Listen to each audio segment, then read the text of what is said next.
କେବେ ଭାବିଛନ୍ତି ଗୋଟିଏ ଦିନରେ କେତେ କ'ଣ ଘଟିପାରେ? ଗୋଟେ ପଟେ ଦୁନିଆରେ ଯୁଦ୍ଧର ବାଦଲ, ଆଉ ଆମେ ଏଠି ସ୍ଥାନୀୟ ଅପରାଧ, ଏବଂ ଏସବୁ ଭିତରେ ଆକାଶରେ ଏକ ବିରଳ ଦୃଶ୍ୟ। ଶୁଣିବାକୁ ତ ଏସବୁ ପୁରା ଅଲଗା ଲାଗୁଛି, କିନ୍ତୁ କୋଉଠି ନା କୋଉଠି ଏକ ସମ୍ପର୍କ ଅଛି। ଚାଲନ୍ତୁ ଆଜିର ଏହି ଅସାଧାରଣ ଦିନର କାହାଣୀ ଭିତରକୁ ଯିବା।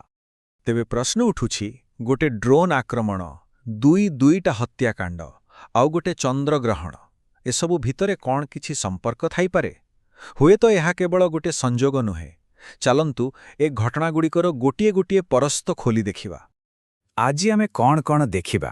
ପ୍ରଥମେ ଆମେ ଯିବା ବିଶ୍ୱ ରାଜନୀତିର ଉଷ୍ମତା ଭିତରକୁ, ତାପରେ ନଜର ପକାଇବା ସ୍ଥାନୀୟ ଅପରାଧ ଉପରେ, ଆଉ ହୋଲି ପାଇଁ କ'ଣ ସବୁ ସୁରକ୍ଷା ବ୍ୟବସ୍ଥା ହେଉଛି ତା ବି ଜାଣିବା। ଆଉ ଶେଷରେ ଆକାଶରେ ଘଟୁଥିବା ଏକ ବଡ଼ ଘଟଣା ସହିତ ଆଜିର ଏ ଚର୍ଚ୍ଚା ଶେଷ କରିବା। ତେବେ ଚାଲନ୍ତୁ ଆରମ୍ଭ କରିବା ଆନ୍ତର୍ଜାତୀୟ ଖବରରୁ। ଏବେ ପୁରା ଦୁନିଆର ନଜର ଅଛି ମଧ୍ୟପ୍ରାଚ୍ୟ ଉପରେ, ଯେଉଁଠି ପରିସ୍ଥିତି ବହୁତ ଗମ୍ଭୀର ହୋଇଯାଇଛି। ଆଉ ଏସବୁର ମଝିରେ ଅଛି ଇରାନ। ଆଉ ଘଟଣାଟା କ'ଣ? ନା ଗୋଟେ ଡ୍ରୋନ୍ ଆକ୍ରମଣ। କିନ୍ତୁ ଏଇଟା କୌଣସି ସାଧାରଣ ଆକ୍ରମଣ ନୁହଁ। ଇରାନ ସିଧା ଟାର୍ଗେଟ୍ କରିଛି ସାଉଦି ଆରବର ରାଜଧାନୀ ରିୟାଦରେ ଥିବା ଆମେରିକୀୟ ଦୂତାବାସ ଅଞ୍ଚଳକୁ।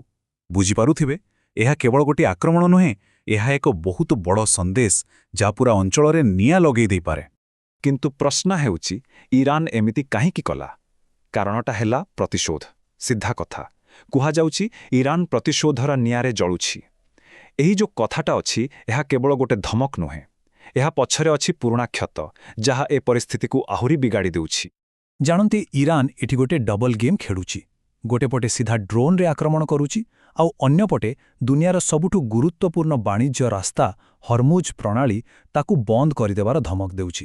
ମାନେ ସାମରିକ ଚାପ ସହିତ ଆର୍ଥିକ ଚାପ ବି ପକାଉଛି। ଆଉ ଇରାନ ଏହାକୁ କେତେ ସିରିୟସଲି ନେଇଛି ସେଟା ତାର ପ୍ରସ୍ତୁତିରୁ ହିଁ ଜଣାପଡ଼ୁଛି। ଦେଶର ସବୁଠୁ ବଡ଼ ନେତା ଜରୁରୀକାଳୀନ ବୈଠକ ଡାକିଛନ୍ତି।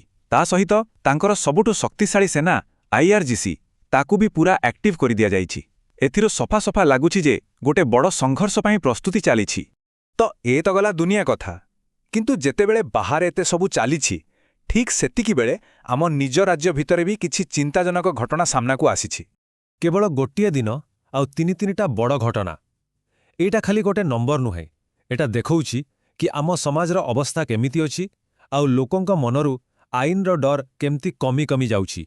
ପ୍ରଥମ ଘଟଣାଟା ସିଧା ଟାର୍ଗେଟ କରିଥିଲା ଆମ ନ୍ୟାୟ ବ୍ୟବସ୍ଥାକୁ। ଭାବନ୍ତୁ, କେନ୍ଦୁଝର କୋର୍ଟକୁ ଗୋଟେ ଇମେଲ୍ ଆସିଲା, ଯେଉଁଥିରେ କୋର୍ଟକୁ ବୋମାରେ ଉଡ଼େଇ ଦେବାର ଧମକ ଥିଲା। ଏ ଖବର ଆସିବା ପରେ ସେଠି କିଭଳି ପରିସ୍ଥିତି ହୋଇଥିବ। ତୁରନ୍ତ ବୋମା ନିଷ୍କ୍ରିୟକାରୀ ଦଳ ପହଞ୍ଚି ପୁରା ଅଞ୍ଚଳକୁ ସୁରକ୍ଷା ଦେଇଥିଲେ। ଆଉ ଦ୍ୱିତୀୟ ଘଟଣାଟା ଥିଲା ବିଶ୍ୱାସଘାତକତାର ଏକ ଭୟଙ୍କର ଉଦାହରଣ। ଜଣେ ଲୋକପ୍ରିୟ ୟୁଟ୍ୟୁବର ରାହୁଲ ମହାରାଣା, ତାଙ୍କର ହତ୍ୟା ହୋଇଗଲା। କିନ୍ତୁ ଯେତେବେଳେ ସତ ସାମ୍ନାକୁ ଆସିଲା, ସମସ୍ତେ ଆଶ୍ଚର୍ଯ୍ୟ ହୋଇଗଲେ, କାରଣ ହତ୍ୟାକାରୀ ଆଉ କେହି ନୁହେଁ, ତାଙ୍କର ନିଜ ସାଙ୍ଗ ହିଁ ଥିଲା। ଏହାପରେ ଯୋଉ ଘଟଣାଟା ଘଟିଲା ସେଇଟା ଆହୁରି ଭୟଙ୍କର। ଗଣପ୍ରହାର। କେବଳ ଛେଳି ଚୋରି କରିଥିବା ସନ୍ଦେହରେ ଗାଁ ଲୋକେ ମିଶି ଜଣେ ଲୋକକୁ ପିଟି ମାରିଦେଲେ। ଭାବିଲେ ବି ଦେହ ଶୀତେଇ ଯାଉଛି। ପୋଲିସ ଏହି ମାମଲାରେ ଏବେ ସୁଦ୍ଧା 12 ଜଣଙ୍କୁ ଗିରଫ କରିଛି। ତେବେ ଏତେ ସବୁ ଅପରାଧ ଭିତରେ ଆଗକୁ ଆସୁଛି ହୋଲି। ତେଣୁ ଏହି ପର୍ବକୁ ଶାନ୍ତିରେ ପାଳନ କରିବା ପାଇଁ ପୋଲିସ ପ୍ରଶାସନ ଏବେଠୁ କିଛି କଡ଼ା ପଦକ୍ଷେପ ନେବା ଆରମ୍ଭ କରିଦେଇছে। ଆଉ ପୋଲିସ ପ୍ଲାନ୍ କ'ଣ?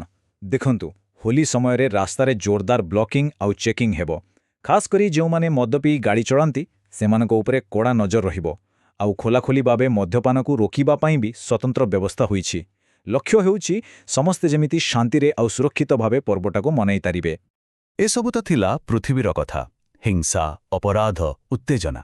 କିନ୍ତୁ ଏସବୁଠୁ ବହୁତ ଉପରେ ଆକାଶରେ ଆଜି ରାତିରେ ଗୋଟେ ଶାନ୍ତ କିନ୍ତୁ ବହୁତ ବଡ଼ ଘଟଣା ଘଟିବାକୁ ଯାଉଛି। ଆଜ୍ଞା ହଁ, ଆଜି ହେଉଛି ଏ ବର୍ଷର ପ୍ରଥମ ଚନ୍ଦ୍ରଗ୍ରହଣ। ଅପରାହ୍ନରୁ ଆରମ୍ଭ ହୋଇ ସନ୍ଧ୍ୟା ପର୍ଯ୍ୟନ୍ତ ଏହି ମହାଜାଗତିକ ଦୃଶ୍ୟ ଦେଖିବାକୁ ମିଳିବ, ଯେତେବେଳେ ପୃଥିବୀର ଛାଇ ଧୀରେ ଧୀରେ ଚନ୍ଦ୍ରକୁ ଘୋଡ଼େଇ ଦେବ। ଆଉ ଏ ଚନ୍ଦ୍ରଗ୍ରହଣର କିଛି ଖାସ୍ କଥା ବି ଅଛି।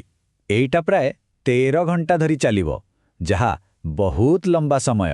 ଆଉ ଜ୍ୟୋତିଷଶାସ୍ତ୍ର କଥା ଯଦି କହିବା, ତେବେ କୁହାଯାଉଛି ଯେ ଏହି ଗ୍ରହଣ 6ଟି ରାଶି ପାଇଁ ବିପଦ ଆଣିପାରେ।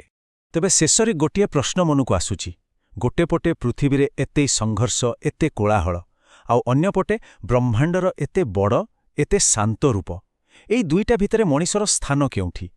ଏହି ପ୍ରଶ୍ନ ସହିତ ହିଁ ଆଜିର ଏହି ଚର୍ଚ୍ଚାକୁ ଏଇଠି ଶେଷ କରୁଛି।